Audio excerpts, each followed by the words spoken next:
Welcome back to Ginteresting Conversations for yet another episode with yet another amazing guest. Well done for sitting through all of those graphics. There is more graphics there than there is at the standard Steven Spielberg thing, but they're all very good. Slightly lower quality than the Steven Spielberg thing, but obviously Steven Spielberg is a multi-billionaire. What do you want? Get over yourselves. Jesus Christ, you're asking a lot. So hello everybody that's joined us, and obviously, because pointless saying hello to anyone that hasn't joined us, that is weird, unless you're watching this later on, and then you have kind of joined us, so it does count. I'm waffling. It's Ginteresting Conversations. We've got an absolutely fantastic guest for you. It's Marcus Brigstocke, a wonderful, wonderful comedian and actor. Probably, I don't know, he's probably saved kittens from burning buildings for all I know. Because I mean, I looked at his Wikipedia, I thought, I'll write a few things down. You know, I was on there for about 20 minutes, just listing stuff, not even looking into it, because he's done that much. Not my work ethic. Not the same. He's got some balls, that boy. Now, what we're going to do before we do that, you can donate, obviously, because all comics in the world have lost all of their revenue for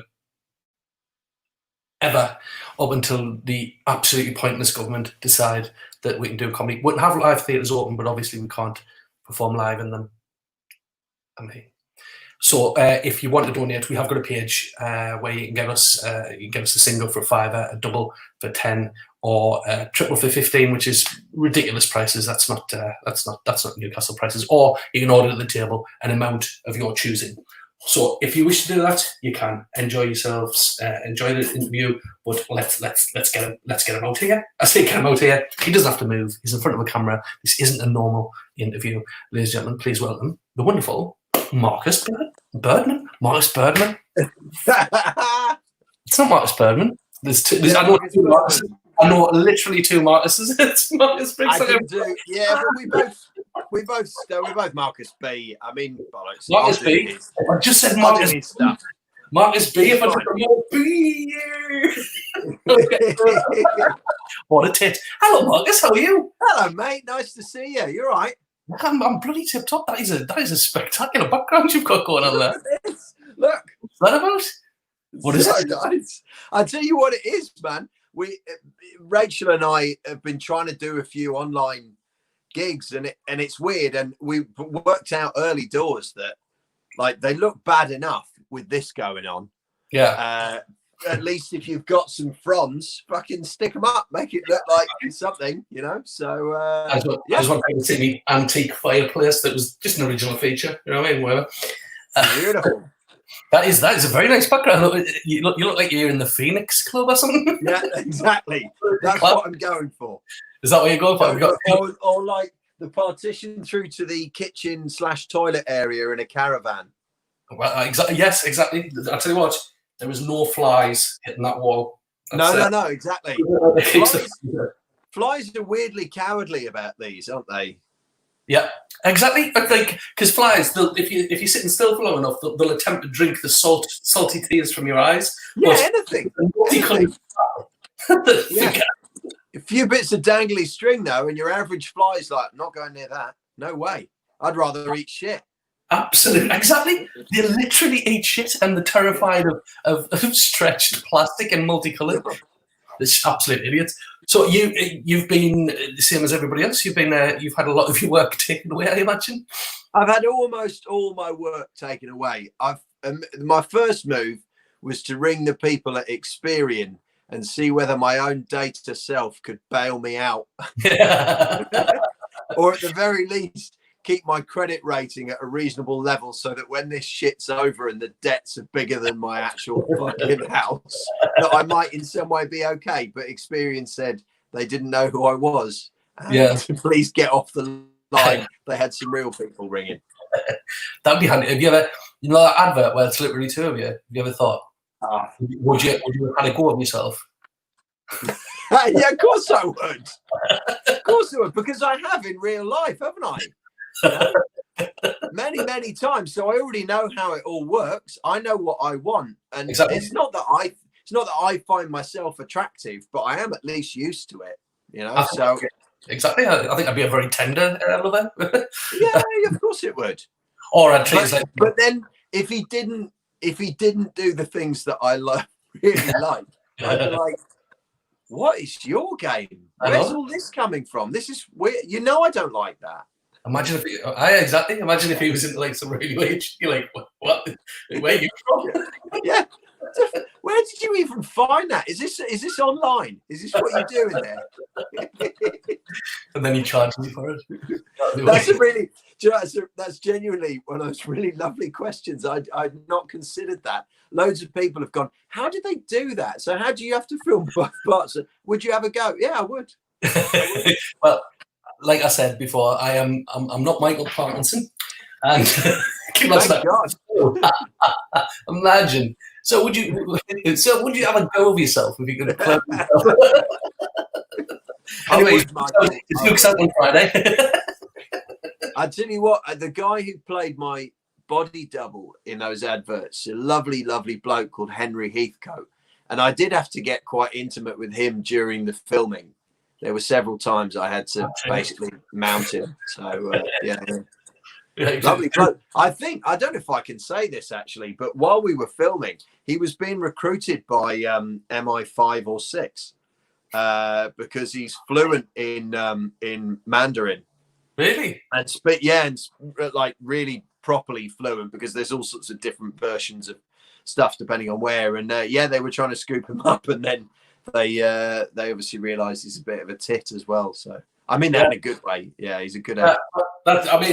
I'm guessing he's going to be a spy. I'm not sure if I'm saying that. Probably not. If he gets Novichoked in the next 2 weeks, I know exactly why. I'll tell you where he possibly fell down was telling me. Yeah. In the interview process, if you're like, I think I'm going to be a spy, then you probably don't. He's going to give more than his name and number. Oh, Frank's a fan. Matt, you're brilliant. How can I be brilliant? Like, I'm from Sunderland. So you're already brilliant, mate. You're a Mackem, right? You're already brilliant. You've already got the confidence of the Mackems, right? Yeah. I worked on an oil rig in the Cromarty Firth for northeast of Scotland, and then we got dragged out to sea for the last bit. And the crane operator was a Mackem, right? And so on day one, right, I knew maybe one Geordie, but that was it. And I met him, and he had the strongest accent of anyone from the northeast that I've ever heard. And I've gigged a lot in the northeast, have been heckled, and you have to, if your ear's not attuned, you're like, okay, fucking pay attention. You're not at home now. Yeah, exactly. But this bloke, right? So he was the crane operator on the rig, which means he's swinging massive pieces of steel above our heads on the crane, right, bringing them on and off the rig. And it was up to us to land the stuff, right? He'd get on the tannoy in a strong wind with the noise of a crane, and you're already frightened, and go, I fucking swear to God, right, if you didn't fucking move, I'll fucking crush the pairs, you fucking useless bastard cunts, right? And you fucking step over to the side there, I'm gonna drop these on you straight on your fucking head. And we'd be like, sorry, well, I'm literally getting like one word in two. How many times did you nearly get really big bits of mate, it was brutal. But he was a good bloke. Yeah, he really took us there was me and one other guy, like useless posh people, never done anything with our hands, and he really took us under his wing. He was a good bloke. So there you are, Sunderland fella. You're already a legend. Just lean into it. Exactly. I mean, people from Sunderland like are very.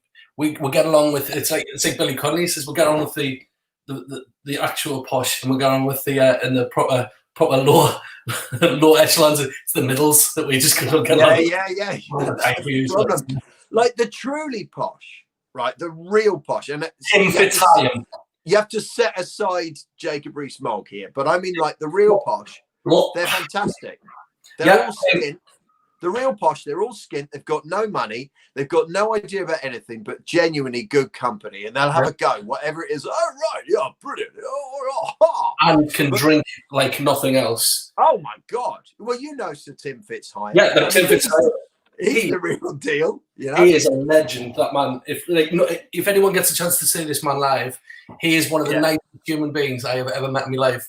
And I remember being at a festival with him once, and we'd had a lot to drink. And he finished like 8 cans and a bottle of sherry, and then he was just going, right, 8 in the morning. Anyone fancy a pizza? I was like, man, how you're still standing is absolutely beyond me. That's eating a pizza. A remarkably good impression of Sir Tim Fitzhugh. It's the only impressions I can do of people I know that like we pop and steered and stuff like that. But it's like you can't go. Go on, give us your Tom Stade. Better be 5 pounds, man.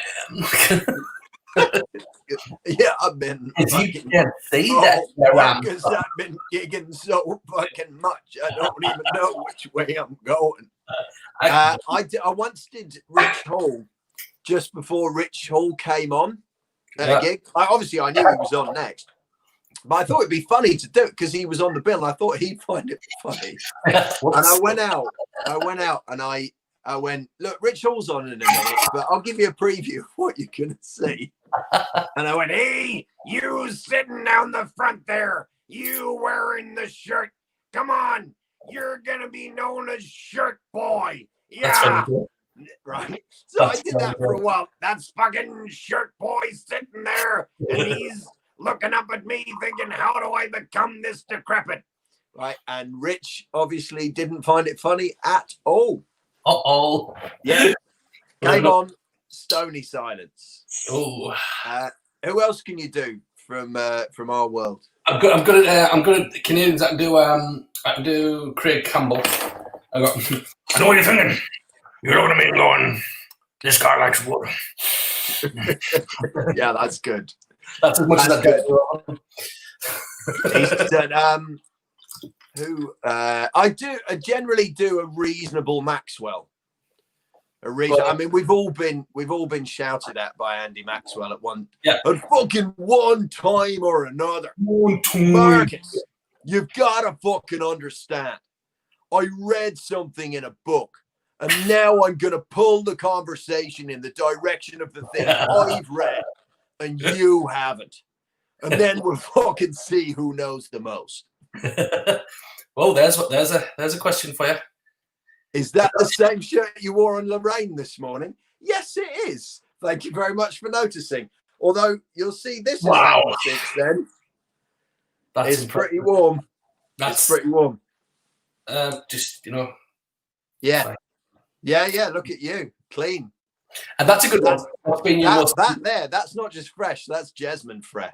Jasmine fresh. It's also it's a little bit minty. Yeah, a little bit spicy. Yeah, I was on. I talked to Lorraine Kelly this morning as a warm up for this. Get you? You didn't get to do Andrew Maxwell impressions. No. Did you ever see? There was a photo of Lorraine Kelly naked, flat on her back on a bed with her legs akimbo. Some stupid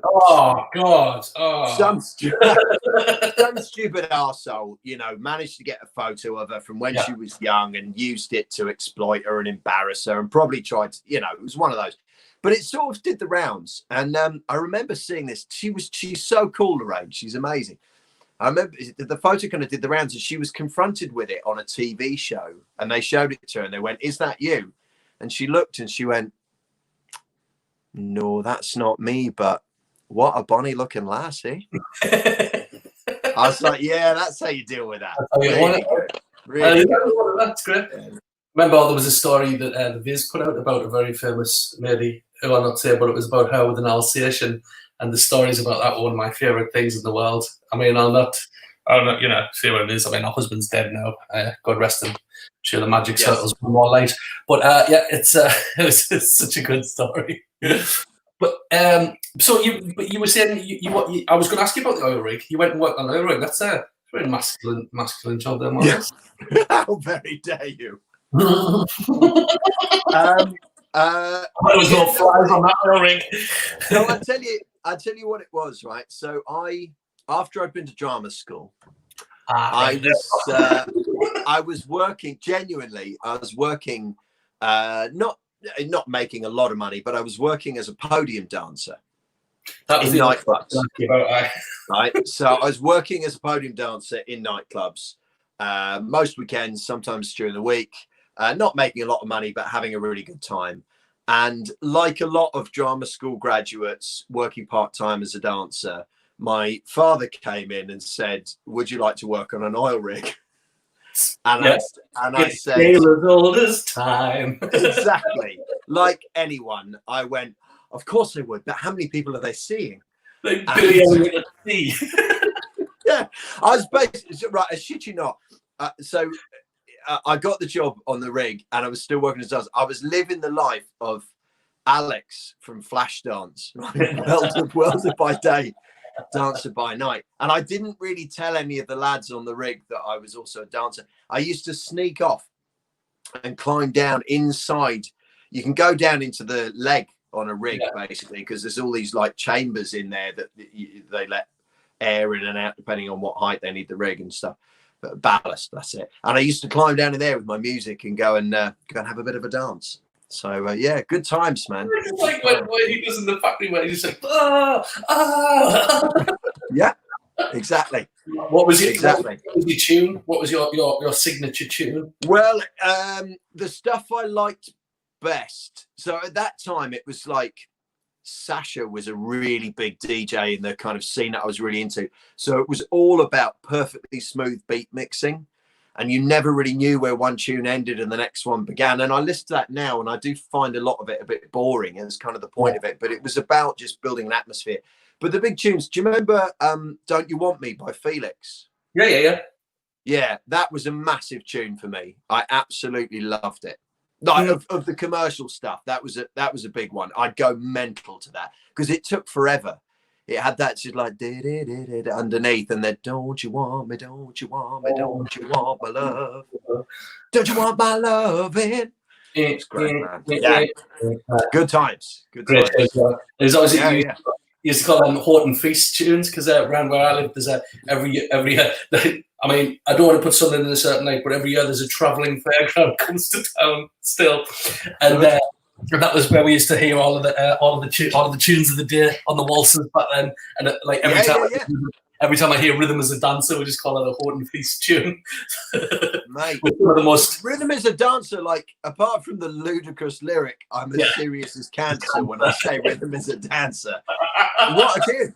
What an excellent tune that is. I tell you what, I was telling someone the other day, actually, I still remember the first time I heard I Like to Move It, which now is like the kids' tune from kids disco, King Julian doing it and stuff, and it's been played so much. But just I remember being in a nightclub, right, and it was all we were dancing, and the music was pretty good, and then this really grotty thing comes. I like to move it. I was like, what is that? And we went mental. I was obsessed with that tune for ages. So, and I still like when my kids were growing up watching Madagascar. If it came on, I'd be like, they flash back here. Whoa. What's the matter, Dad? Nothing. Yeah. But I was when all that happened, right? So I ended up in rehab when I was 17. Right. So at the end of I know. At the end of this year, on December the 5th this year, I'll have been sober for 30 years. Nice. Yeah, long time, man. Long time. I've never had a legal drink in my life.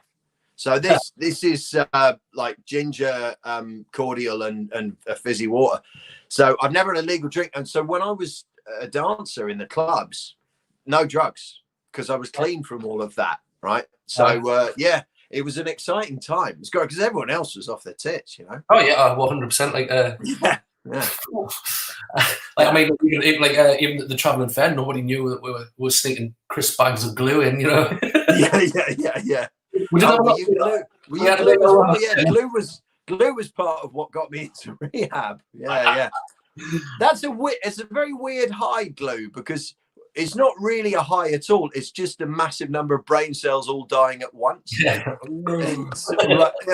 Are you having a good time? I used to always look at the ones that light the fuel because it like, and that always seemed so like that never appealed to me because like they freeze the vocal cords when they talk about I was like, are you stupid? Yes, exactly. Yeah, I'm not sure that's for me. Even just before rehab, I'd have probably passed on that, and I wasn't making great decisions. Collins, there we go. You define many people's childhood as the king in stupid. King Stupid. Yes. That was so fun. And I still can't believe they let us call a character on kids' TV King Stupid. Right. Which for all of us, we were all clear as day that it was fucking stupid. That was the thing. But yeah, no, it was good. It was good fun. That I've got very few regrets about things that I've done for work. I always think like, well, it's interesting, but I turned down the second series of that because my son had just been born, and the working day. Yeah, I know, pathetic. But the working day on it was really, really long, and it took ages in makeup and all the rest of it. And I was just like, I can't really, and I kind of passed it up. And Phil Cornwall did it, who's he's brilliant. But I really regret not doing the next series of it and seeing where it could go. But yes, for people remembering that devil finger and stuff. Well, it's nice. It's that must be lovely as well, like stuff like that. When I mean, if people remind me of a gig I did years ago, it still makes me happy. So stuff like that must be. Yeah, man, it's really cool. There's a few kids shows I've done. So that one, and then I did a show called Sorry I've Got No Head, with an amazing cast, just brilliant people. Anna Crilly, William Andrews, James Barkman, Nick Mohammed, really just amazing people. And so there's like a certain kind of bandwidth of age of people who remember King Stupid and really love that, and then others who remember Sorry I've Got No Head. That was great, man. That was really fun. Anna's a good person. She's good. Yeah. I've got there's someone on about your lip syncs, because your lip syncs have been they've done very well, mate. They took off. So Rachel and I, is it wrong that your lip sync to Four Non Blondes gave me a stiffy? Yeah, it is, because it wasn't me. That was my wife. I mean, you cheeky bugger. I mean, it gave me one as well, but she is my wife. So no, listen, man, it's legit. I'm sure she'd be thrilled. No, the lip sync thing. We both think we had COVID, right? We were really ill in March, absolutely screwed, lost all of our sense of smell and taste for ages, and exhausted for weeks afterwards. And then when we started gradually to feel better, it was only really then that we were able to really clock what had gone on work-wise. And we, because we hadn't opened an email or taken a phone call from anyone. We were screwed. And then sort of realizing, the rest of the year's gone. Like, it's just gone. And it was either kind of crumple in a heap and start sobbing, or piss around. And we started, the lip sync thing just started by mistake. We were just pissing around. Rachel got up and did an Iggy Azalea thing. And I went, that's really good. Hang on, I'm going to film that and we'll chuck it on Twitter and see what happens. And the next thing I knew, we were on Good Morning America. Yeah, so it was nuts. Absolutely nuts. Yeah. Good fun. We'll probably do some more. We're doing a few. We're doing live ones on a Tuesday night now with Always Be Comedy. So we're doing it. We're basically kind of hosting a stand-up show between us, and then doing a live lip sync at the end. What have you done, Matt, to stop yourself going mental? Have you been busy?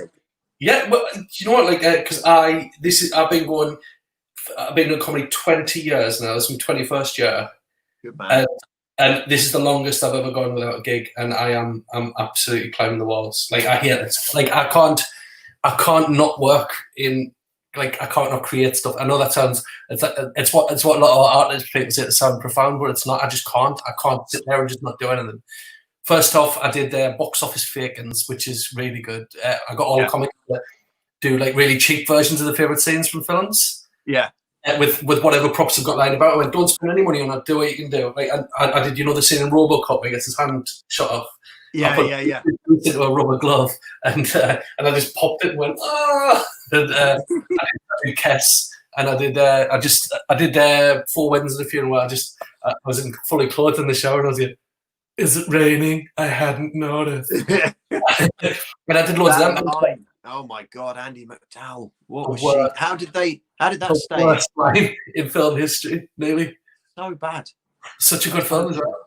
It's a beautiful film. Yeah, I mean, Love Actually. Right up near the end. So odd. I mean, Love Actually. I don't know, man. I mean, you say, there is something artsy fartsy about it and all the rest of it about, I just have to create things.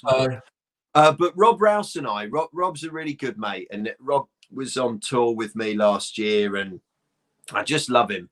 And we both believe, and it's sort of like a philosophical thing that I really cling to, that it's not my job it's not even my job to be a comedian.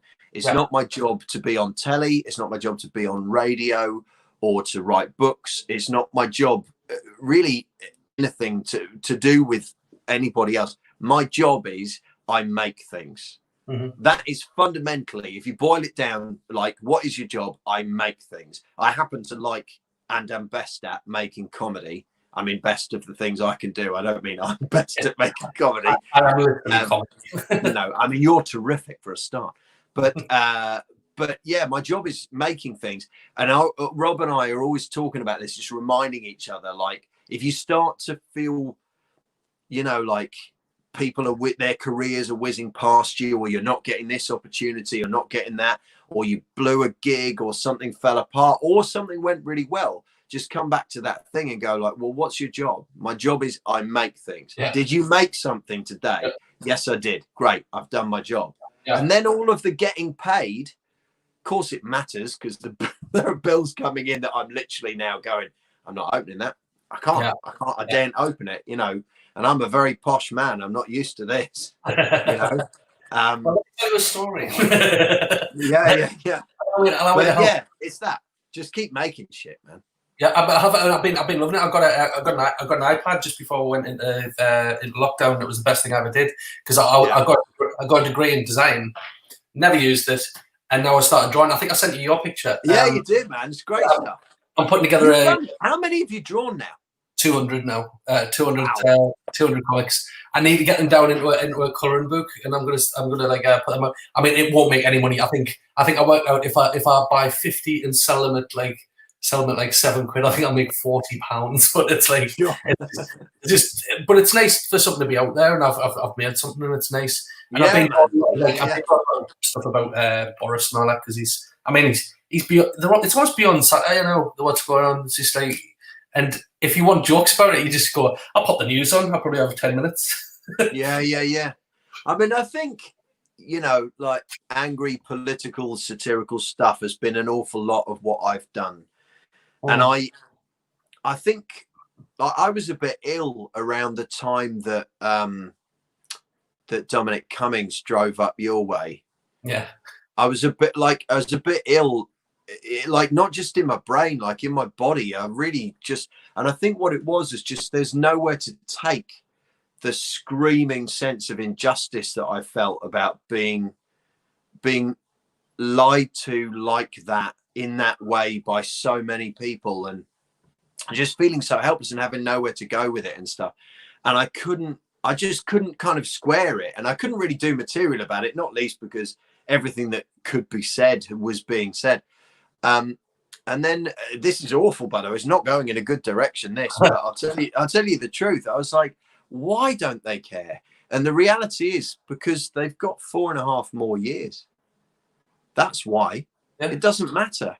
They'll deliver Brexit. They'll finish Brexit either with a deal or without. It won't matter. It being done will please people who voted to leave and people who voted to remain, because it will be done. And Cummings, rightly or wrongly, I think, will come out of that as a bit of a hero. And I think a lot of people will conclude Cummings, you know, the sort of man who gets in his car and defies the rules and drives where he wants, in the end is the sort of person you need to get the big things done. And I think with 4.5 years, they can feel very confident about that, because who gives a toss, you know? They're already lining it up so that with the combination of COVID and Brexit, they'll never take responsibility for it. It is, man. The news is too much. I have to be so careful about what I watch. In the morning, I kind of do it. Like, it is so. At least back in the day, they used to pretend they cared about people, but now it's just so blatantly like, we will stamp on you, and we will continue to stamp on you. Yeah, and we will you off our feet when we go into our mansions. And yeah, you probably will. But and then you get places like Blythe around here who voted Tory, which I will. It's self-harm. I will never understand why they've done it. Yeah, totally, man. I mean, I do and I don't understand it, you know. I mean, I don't understand it fundamentally, but at the same time, you're like, well, you know, I tour all around the country and I see all sorts of places where I pop in for a night, a day, maybe a couple of days, and I look around and I think, I really am very lucky. And I don't mean this in an awful kind of like, oh, look at me, you know, but I mean, I look at my life and I think I'm very lucky, because I think if I lived in some of these places, I would look at that environment and go, what is there here for me? You know, what's the thing that I could do and you know, and make a go of, like really be successful at. And the answer often is not that much or nothing at all, because, you know, places just got sort of ignored and left to manage and scrape along and stuff. So there's all of that. You know, people living in difficult, challenging situations like that, they're easily frightened and they're easily turned on each other. That was ever thus, man, you know, and the press, you know, the Guardian is mostly unreadable. For a mixture of reasons. You know, I think they've sort of tied themselves up in knots with a kind of a type of liberal concern that most people are like, look, man, I'm just trying to get my shit done. So there's that. And then also just the defunding of journalism. So there's the Grawny ad and the Mirror. The Mirror might sometimes occasionally be on people's sides, but it's not really. And no one reads the Independent. And it doesn't make any difference whether you read the Sun or the Mail or the Express or even the Telegraph. The different thing. Yeah, you only have to have one, you know, like a family member who does, and that poison is in there. I mean, you know, I didn't trust Jeremy Corbyn. No, I voted for my Labour MP because she's really good, and you know, and I just could never vote Conservative, especially for these ones, you know, but it kind of surprises me, and then it doesn't. But yeah, it's so sad, man, because the places that did end up voting both for Brexit and for these Conservatives, I don't believe, and perhaps I'll be proved wrong, but I really fundamentally I've never seen any evidence that these Tories or those Brexiteers care about them at all. I don't think they care. No, you know. It was the vanity project from that arsehole Cameron, and then after that, like, oh, watch, it won't happen because I'm the leader, and everyone's gone, you're an arsehole, aren't you? And he's gone, yeah. But you know, the campaign for it for Brexit, the campaign began 30 years before the referendum was called. I mean, longer really, but there was a good 30 years, and in the 15 years before the vote, a consistent drip feeding of misinformation about what Europe does and how it works. I mean, they called them for a kickoff. They called them consistently faceless bureaucrats or faceless Eurocrats. Well, if someone who's elected to a position or has been in a position because they were appointed has been in there more than a couple of weeks and you're still calling them faceless, that's because you're a bad journalist. Yeah. They're not faceless. They've got a face. They've got a name. They've got an address. They've got a constituency. He's a good lad. He's got 2. Yeah. They need anyway. Blah. It's boring, and people have heard it all a million times before. But yeah, you have to ration the news. You have to ration the news, or you go fucking mad. Even the news, like when I look at the Black Lives Matter protests and some of the things that are changing, as painful as this moment is for a lot of people, I feel like we're at a pivotal moment of change. I think there is a level of engagement with some of these questions that has come years after it should have come, but here it is anyway. And I feel like we're at a moment of change. But you also, for me, I have to just recognize, online at least, just shut the fuck up. Just shut up. Shut up and listen. Because I don't know, do I? I've never been affected by any of those things, ever. I'm white, I'm straight, and I'm middle class with a decent education. I really, apart from my own demons, which I'm glad to say I was helped with because I'm posh, I've never struggled with any of those things. So I try online at least just to shut up. I fail most days, but Well, I went on the march and I got loads of grief for it, and I put up a post because all the statue shaggers were defending Earl Grey's monument, who abolished slavery, and I put up a post and it went mental. It went ballistic, and that is like one of the most shared things I've ever put out there, and it was just good luck in your Stone Island jacket, lads, and all that, and defending a statue that we were never going to go near anyway in the first place. The message requests from people that wanted to kick me head in, not just trying to just, they went at me. Oh, you saying that on the keyboard, you daft cunt, I'll take you on. And I was like, will you though? Because you're definitely still doing this via a keyboard. Yeah. I wouldn't say that to your face. What? 20 or 30 middle-aged men that have hopped up on beer since 11 o'clock in the morning, you want us to go over and go, actually, lads, let's have a word about this. Yeah. Come on. I tell you what, let's have a bit of a powwow, bit of a to and fro. Everyone join hands. Yeah, exactly. Exactly. Put the knife down. It's really weird, that stuff as well. The stuff around statues, because, broadly speaking, I like a statue. Yeah, generally, when I'm out and about, I travel a lot. Oh, look, a fella on a horse. It's usually a fella on a horse. And I quite like him. But I've learned more about statues in the last few weeks than I ever did. Anything about that statue in Bristol? Nothing. And now and I lived there for years, And I thought it was great that he was thrown in the water. I thought it was absolutely bang on, Did you see Banksy's suggestion was to get the statue out of the water and put it back up with another statue of the protesters pulling it down? Absolutely. Brilliant idea. Genuinely a beautiful idea, and would capture a really important pivotal moment of change. I was researching something just really not connected to any of the Black Lives Matter stuff, but in Budleigh Salterton in Devon, there's a statue of Sir Walter Raleigh. Yeah, and I was like, oh right, okay, well, Walter Raleigh, because he came from round that way, and I looked it up. It was put up in 2006 on the day that the smoking ban came in. It was paid for by British American Tobacco. £30,000 they spent having a bronze statue put up of the man who had bought tobacco back from the New World on the day of the smoking ban. So, just like the Confederate statues in the States that were put up mostly during the civil rights movement, which I wouldn't know if I didn't watch John Oliver's Last Week Tonight. But like, these fucking statues weren't put up at the time; they were put up afterwards to try and squash people. And the same with Colston. And so Walter Raleigh has only been up since 2006. I say cut him off and hoy him in the sea. I'm sure he'll have loved it. I'm sure wherever he was. Yeah. Right. Zoe Wardell has asked. I've never seen Star Wars. Of course, that was something. You did. It was very, very. Do you still do that?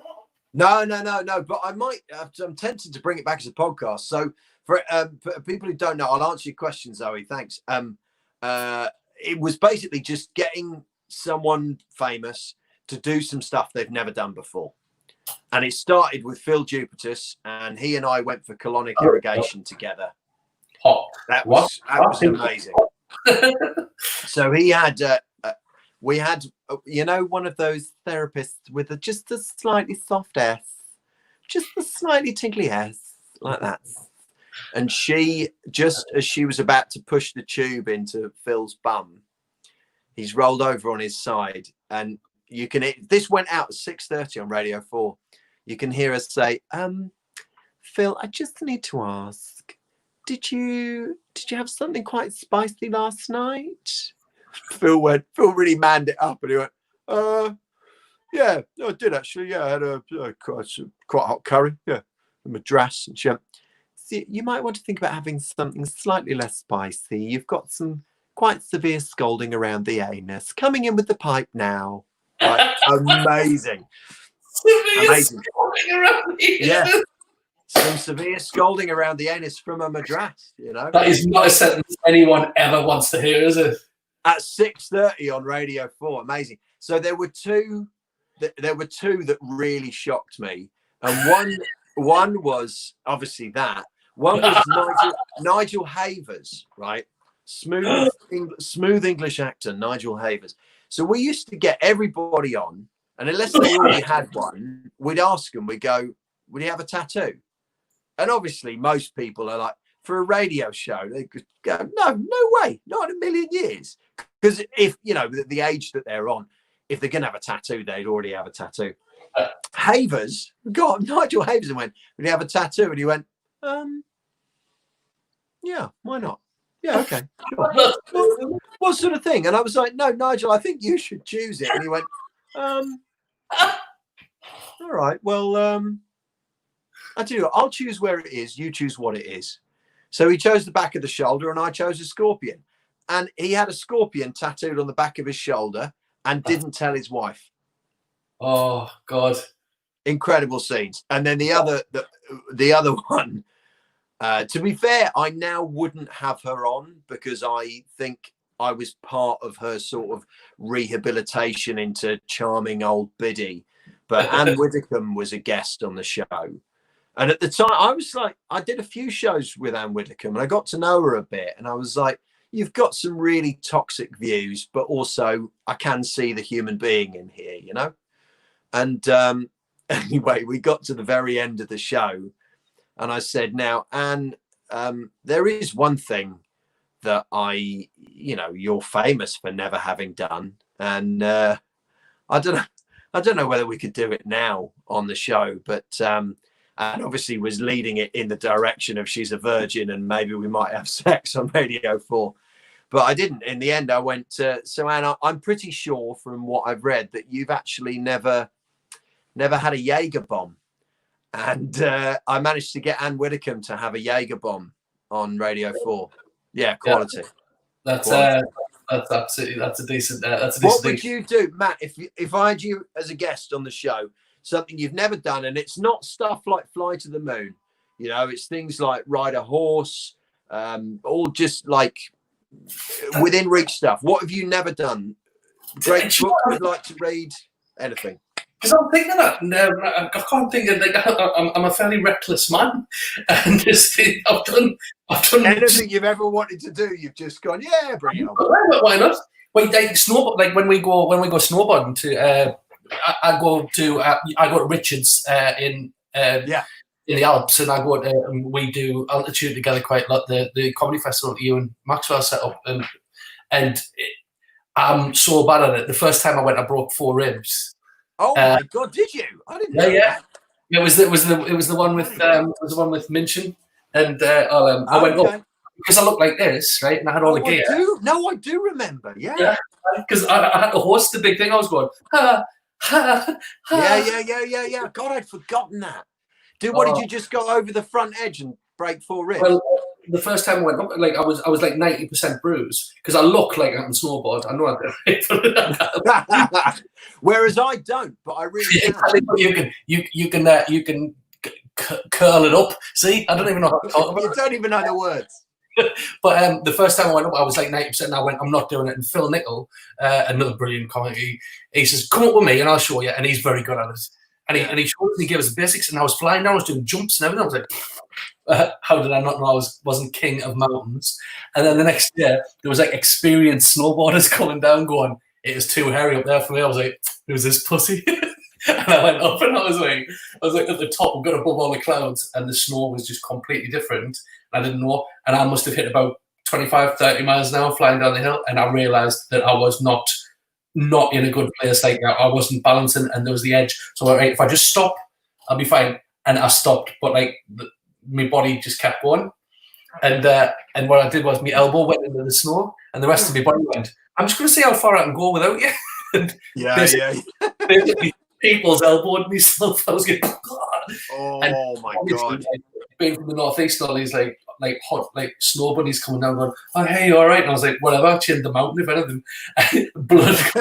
Like, oh my god, mate! I was dead. Like I couldn't. I definitely brought me ribs, but stupidly because I'm me, didn't get any insurance there. So I was just like, I just wait. Like get home. Just wait, get home. I'll be all right. And I was like, ugh.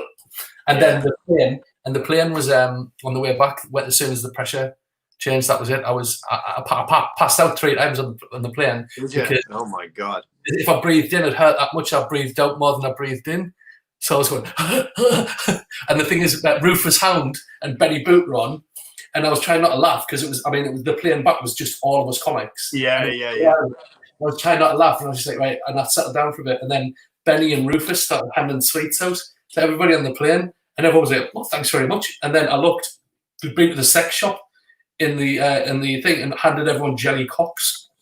To the whole plane was eating jelly penises, and I was like, ha ha. Oh my god! Yeah, I've done a couple of ribs snowboarding. Yeah, I crashed into my son of all people. Yeah, and went over, did a couple of ribs, but the big one was I did that show, The Jump, for Channel 4. Yeah, of course. And broke my knee in the final. And the shittiest thing about it was that the injury had already happened, so it was a broken cruciate ligament. But because the knee was still doing this, right? I came in, and the last jump had a 6 foot elevation on it. So when you leave the jump, your feet are already 6 foot above the snow. Jesus. And then it's falling away from you. So my head was more than 20 feet off the snow. It's a big old jump. Yeah. But what happens is, I was on skis, not on a board. You come in big like this, and then as you reach the jump, you crush it, right? So that you come over and you go long and flat rather than like yeah, exactly. So you go long and flat and just hold your body like this. And I came over the jump, and it was as I came off the jump in the air that the knee finally broke. So it had come on, the bottom half of it was just doing this, like just wanging with the weight of a ski and a ski boot on it. So I'm coming through the air, knees bent, and this leg just went down, right? Because I couldn't lift it, and it was just, which then twisted me in the air. So I thought, right, I better put the other leg down and try and balance it up. And then I put the arms out. So look at those now. Beautiful. Look at that. That's all right. So I came through the air like a starfish. I already screaming before I'd even hit the ground, because I knew. And of course, as soon as I hit, it was just all fell to shit. But I'd do it again, man. Good fun. What was your best heckle, and what was the best reply to a heckle? Stuart Walker's asking that. Mm. Well, I can lay claim to this. I was in the room. This is now one of those stories that Omagili does this as part of his set, and I know for a fact he wasn't there. But I was in the room because it was a club called Jesters down in Bristol, and there was the comic on stage dying on his ass, playing to silence. There was no heckling, and from the back of the room, a bloke just went, "There used to be a pool table in here." That is such a cold heckle. It's the meanest thing I've ever heard. So there's that. But no, the best one I had, well, it was two actually. One was that I was asked to go on the pyramid stage at Glastonbury to speak on behalf of CND. And I've been a member of CND my whole life, and What's CND? Campaign for Nuclear Disarmament. There you go. So, and it was just before Obama took power, and he was talking about reducing America's nuclear stockpile, and there was real momentum in the disarmament movement at that time. You know, it really felt like there might be a de-escalation of spending on it, just needless, wasteful spending on it, when there are living people who need help. Anyway, blah. So I went on, and I'd said to them, I'll only go on like next to a band who are likely to attract a crowd who want to hear about CND, because otherwise this is going to be a nightmare. So we agreed I should go on. Yeah, I should go on just before the Fleet Foxes, right? Because they're all, that's the right thing, kind of hippie-ish, you know. Anyway, unbeknownst to me, immediately before the Fleet Foxes, surprise act, NERD, and NERD were on, right? And they overran and had their mics cut, right? They overran because Glastonbury can't overrun. So there are then 60,000 people all chanting NERD, NERD like this. And a bloke just came over to me and went, "There you go, mate, your mic's live." And I had to walk up to the front of that stage with 60,000 furious people and go, "Hello, I'm on Radio 4 sometimes, and I'd like to talk to you about the campaign for nuclear disarmament." at which point, in one voice, all of them, 60,000 people went, "Fuck off," like this. It was incredible. And so since then, every heckle I've had, I've always been a bit like, is that it? I mean, you know. But genuinely, like, my favorite one that ever happened was at the start of the Iraq war. I found myself very much at odds with a lot of audiences, because once the war had begun, I didn't change my view that we shouldn't be there, and I didn't support our troops or their troops or anyone else's. I was just like, I don't want anyone there doing this. That's how I felt, and I got booed off quite a lot. Anyway, it wasn't a serviceman, but I was at the Glee Club in Birmingham, and a fella was so angry with me, he didn't heckle, he took his prosthetic leg off and flung it at me, right?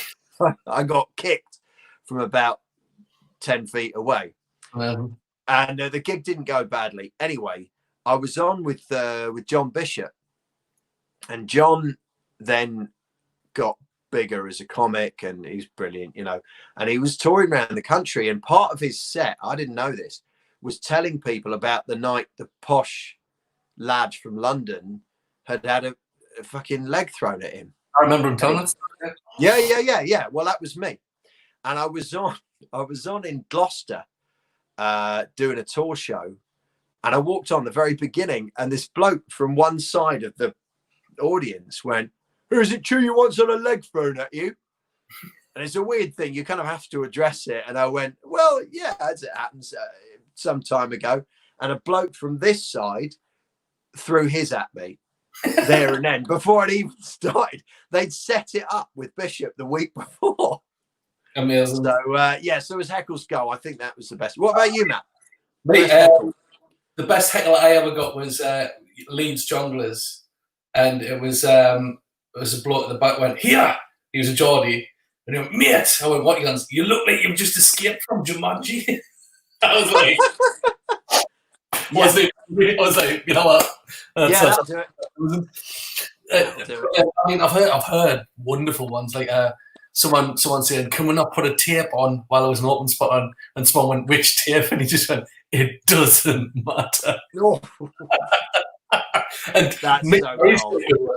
you know, Mick, one of his brilliant ones was apparently someone went, "What do you want?" You can't come back. And I had last time I did this, I was doing it with it's still one of my favorite stories ever. I was there, like, I said the story because it was Sinner. It was doing Leeds Jongleurs, and it was me, John Mann, who was like jokey joke, pub joke, pub joke, pub joke, pub joke. Like, and then he got me on, and I was like, joke.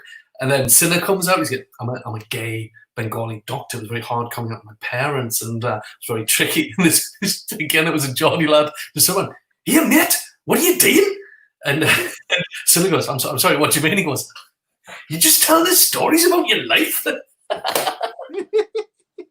I was like, you can't beat that. That is the best heckle of all time. Yeah.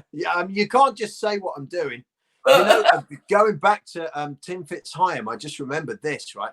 So Tim used to be in a sketch group called An Infinite Number of Monkeys. Yeah. And they did a tour, and they went on to do stuff on the radio and stuff like that. But they did a tour that was booked by a mate of theirs. And some of the places they played weren't proper theatres. They were like function rooms and stuff. Yeah. And one of them was part of a hospital. And Tim Fitzhyam was on doing a comedy monologue that he'd written. And very clearly, someone in the audience went, "Nurse, make him stop." Oh, that was glorious, isn't it? Yeah. There was another brilliant one. Do you remember? I don't know if you remember. I'll get this one in a minute. But do you remember Vince Fluke? I don't know if do you remember him? No, he was a writer. He was one of those like parasitic comics that came over and just slept on couches for months. Oh yeah. And he was doing a gig at Spank, which is a late night Edinburgh show, you know, but it was a late night show, and he come on and he goes, and he was doing this, and he was dying so badly, and he just goes, "I've been doing comedy for 15 years," and I don't think it was even a heckle, but just far too loud from the back. Someone went, "Really?" There was a question. Oh, sorry. I'll do one more heckle story. There used to be a bloke called Keith Fields, who I think is still a comic, I think, does cruise stuff, but he did a lot of shop bought magic tricks. Yeah. Right? So just the ones you can get. And he had one of those, like a fake hand that made it look like, it was like a glove you wore, and it made it look like you were holding the hand. Oh, yeah. And he used to, the big joke was he used to move the hand down towards his dick and ask the audience to say, "Can anyone think of anything else they'd like the hand to do?" And someone went, "Yeah, why don't you see if you can get it to write you some fucking jokes?" Thrust. All the comics in the back of the room, like, yes. Someone just asked about, I do a show with my wife and Rachel Paris, and oh, here it is. Yeah, this is Georgia Kens. Hello, Georgia. There will be cake. Best suggestion you've had doing improv, and how did you deal with it? So There Will Be Cake is with Rachel Paris, Pippa Evans, and Paul Foxcroft. And the idea is, because the beginning of an improv show where you say, "Oh, can you give us a thing?" I always hate that bit. So we came up with this thing of going, right, who's got the nearest birthday to today? And then we sing them happy birthday and give them a cake. And then we ask questions about great parties they've been to or had, or presents they've had. And you always get something weird. So I've told you all of that setup, and now I can't remember a single. Oh, no, I can. So a kid, I mean, he was a teenager, said that he was a really big fan. That was it. He was a really big fan of the Teenage Mutant Ninja Turtles, and his uncle, for his, like, I think 10th birthday or something, had got 4 of his big mates pissed to dress as the Teenage Mutant Ninja Turtles, and he didn't know what they were. He'd found the costume, but he didn't really know what they were. And they all, nor did his mates, and they said to him before the party, they're like, "I mean, what do they do?" And he went, "I don't know, but I think that it's like they're Italian something. I think it's a De Niro thing."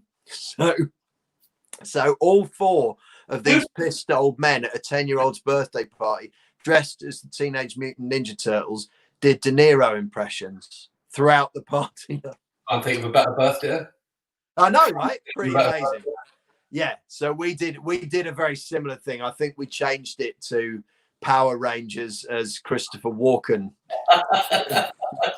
I'm a Power Ranger. Go! You know that? Have you heard that great? Have you heard that great Dave Grohl story that he tells about him being on Saturday Night Live? No, what's that? Yeah, Christopher Walken was hosting, and he came up. He's a big fan, Christopher Walken, but he came up to Dave Grohl and he said, Grohl does the best impression of Walken, he said, yeah, Walken came up to me and he said, when I introduce you, is the emphasis on the foo or on the fighters?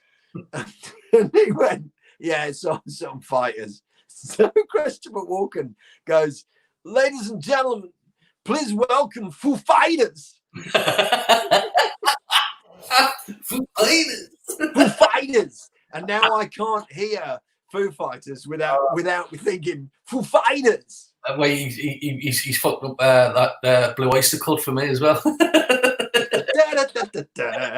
I got a fever, and it's for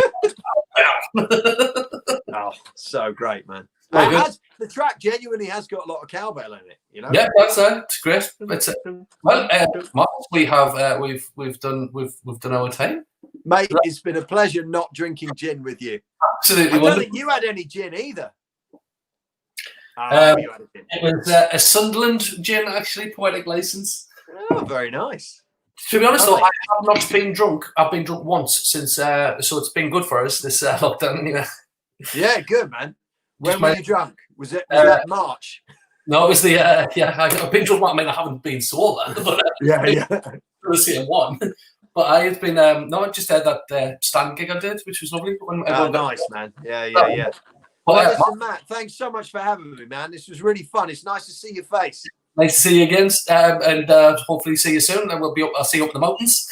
Absolutely. Bless your heart, man. Take it easy. Cheers, mate. Bye. Well, there we go, ladies and gentlemen. That was Mark Sprigstocke. Thank you very much for joining. There was loads of questions for him. If we didn't get any, do you think it's wrong in public and go to a cinema in a model village but not visit a theatre or comedy club? Yes. There you go. He probably would have gone into more detail, but sometimes that's what you get. Thank you very much for tuning in. If you did enjoy yourself, please, if you can, there's a place to donate, because all this costs us to do, and it's just something we need to do. And if anyone can help us out, then feel free to help us out. Thank you very much for watching Ginteresting Conversations, and there is other ones to watch. If you go to the Fingers to Fringe Facebook page, watch them as well, where I interviewed Ben Crompton from Game of Thrones, Tony Gardner from My Parents' Aliens and the Thick of It, Johnny Vegas from pretty much everything, Paul Sinner from The Chase, and various other comedy, and of course the wonderful Mark Brigstocke. Thank you very much for watching. Really appreciate it. Hope everyone's safe and sound. Take care of yourself. Good night.